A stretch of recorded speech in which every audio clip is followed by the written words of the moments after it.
tous, c'est Lolo Deal, donc sans Odile. Voilà, donc comme vous l'avez, je pense, un petit peu deviné, donc aujourd'hui on va parler des chaussures et des différentes chaussures qui peuvent exister donc pour marcher, en sachant que ben, c'est adapté à chacun, propre à chacun, et qu'il n'y a pas de science exacte pour ne pas avoir d'ampoule. Le tout c'est d'être bien dans ses chaussures. Bon, pour être à l'accueil des pèlerins de l'octroi de Cahors, donc j'ai vu passer multitude de pèlerins depuis l'année dernière, et différentes chaussures. Moi j'en ai testé quelques-unes, il y en a certaines qui ne me conviennent pas du tout, il y en a d'autres je ne pourrais vraiment pas. Mais donc c'est le propre à chacun, donc voilà. Donc ben, j'ai vu des gens, alors pas avec ça, mais avec une tongue, je vais vous mettre une photo. Voilà. Donc faire le puits Compostelle, voilà, avec des tongs tout simplement. Après, donc, ben, vous avez les gens, je vais vous montrer. Donc, ça sont les chaussures d'Odile. Donc, ce sont des chaussures montantes mid. Voilà, donc là, c'est un modèle de chez Merrell, pour pas faire de pub. Je ne touche pas de com, bien sûr, de personne, ni rien du tout. Notre chaîne est très modeste. Voilà. Donc, c'est des mid qui sont en Gore-Tex. Donc, Gore-Tex, à savoir que c'est une membrane donc, qui est à l'intérieur de la chaussure et qui est étanche. Donc vous avez l'impression d'avoir un chausson, quoi. Et qui protège la pluie, bon, jusqu'à une certaine limite. Si vous avez entre 6 et 7 heures de pluie, bien sûr, au bout d'un moment, ça prend l'eau. Le défaut des membranes Gore-Tex, c'est que ça sèche pas vite. Voilà, c'est-à-dire que il faut vraiment les faire sécher plus longtemps que si vous avez une paire de baskets normales. J'ai vu des gens faire la partie en vidéo, mais j'en ai vu aussi sur le chemin il n'y a pas si longtemps que ça, donc avec des baskets, baskets classiques, de chez Decathlon, Intersport, ce que vous voulez, Nike, enfin bref, chaussures, des Hoka aussi, voilà. Donc multitude de chaussures. Donc vous avez les Loa, pour citer cette marque-là, parce que c'est une chaussure qu'on voit beaucoup sur le chemin, donc qui sont des montantes, chaussures montantes, très lourdes. Voilà, bon, à savoir que, bon, au-delà des chevilles très fragiles, donc moi je n'ai pas ce souci-là, donc du coup, ben, moi j'ai des basses. Voilà. Donc ce sont des chaussures de randonnée donc, de chez Millet, vous les voyez, qui sont en membrane Gore-Tex. Bon, elles font que 300 grammes, donc avec une semelle en Vibram. Alors, le Vibram, voilà, c'est un peu comme le Gore-Tex, quoi. Le Vibram, c'est le must des semelles, donc c'est des semelles qui s'usent beaucoup moins vite que des semelles classiques. Sur d'autres. D'ailleurs, la marque Vibram travaille avec beaucoup d'équipementiers, que ce soit les chaussures de trail ou chaussures de randonnée. Donc voilà, bon, moi les miennes elles sont en Gore-Tex. Et bon, vous voyez, elles sont hyper légères. Donc par contre, celles-là, elles sont aérées et elles sèchent plutôt vite quand même pour une membrane Gore-Tex. Et elles sont assez légères. Donc vous avez ce style de chaussures, c'est des chaussures de randonnée, mais en taille basse.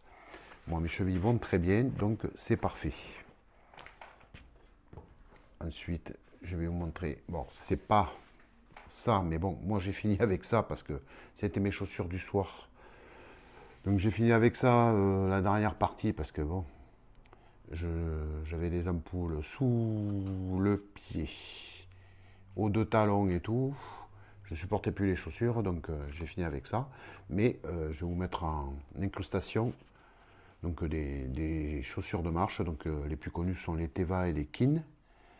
Voilà, qui font des chaussures de ce style-là, mais en cuir.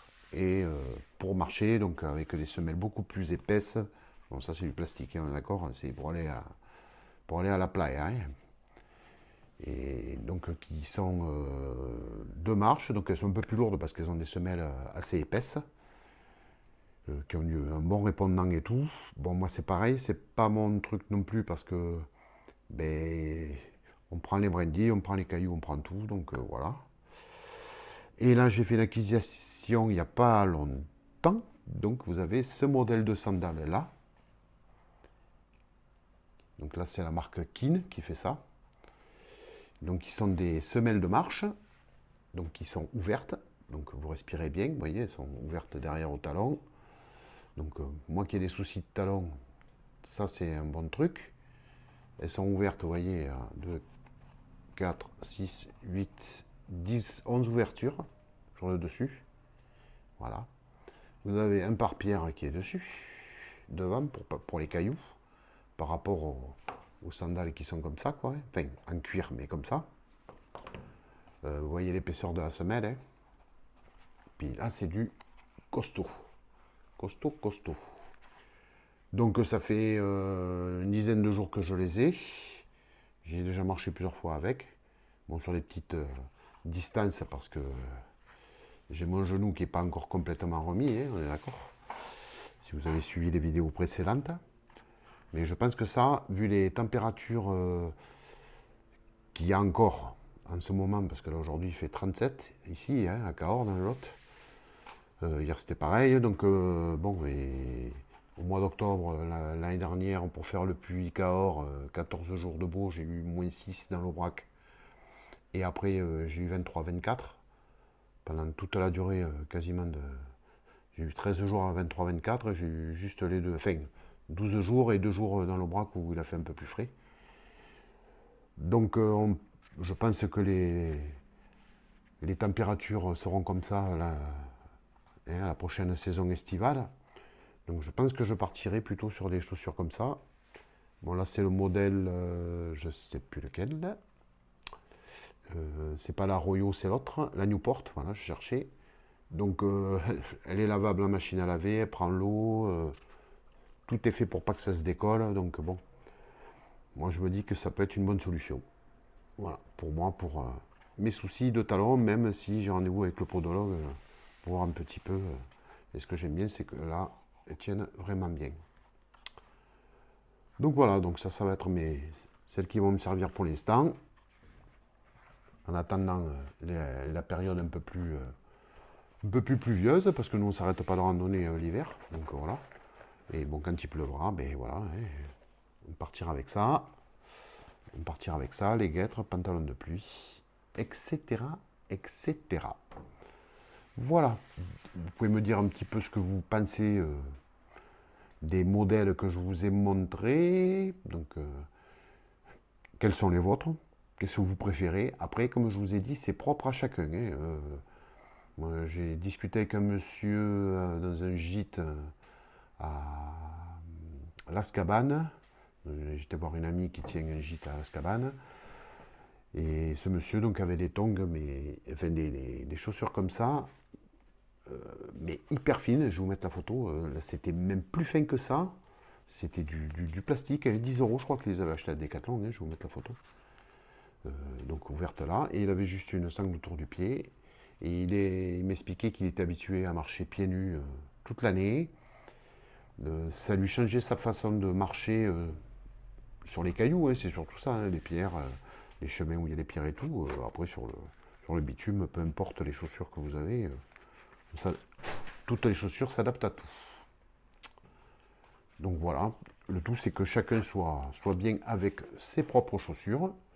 Donc qu'elles soient montantes, semi-montantes, que ce soit des chaussures de trail, que ce soit des baskets, des tongs, ça peut être des sandales en plastique, j'en ai pas vu encore, mais sûrement qu'il y en a qui doivent le faire. Moi j'en ai vu surtout avec les sandales de marche en cuir, hein, que ce soit la marque Teva ou Kin, ou bien ce style de sandales. Voilà. Après, pour moi, et ça n'engage que moi, moi je pense qu'en période estivale, voilà, ça sera celle-là qui pleuve, qui fasse très chaud. Parce que bon, c'est du cuir, c'est respirant, c'est lavable, ça peut prendre l'eau. Donc qu'est-ce que vous risquez? De toute façon, il faut prendre la douche le soir, donc vous avez les pieds sales ou pas. Et j'ai testé tout à l'heure là dans les herbes et tout. Écoutez, à part quelques petits graines de sable qu'il y avait là. Sinon, pas plus.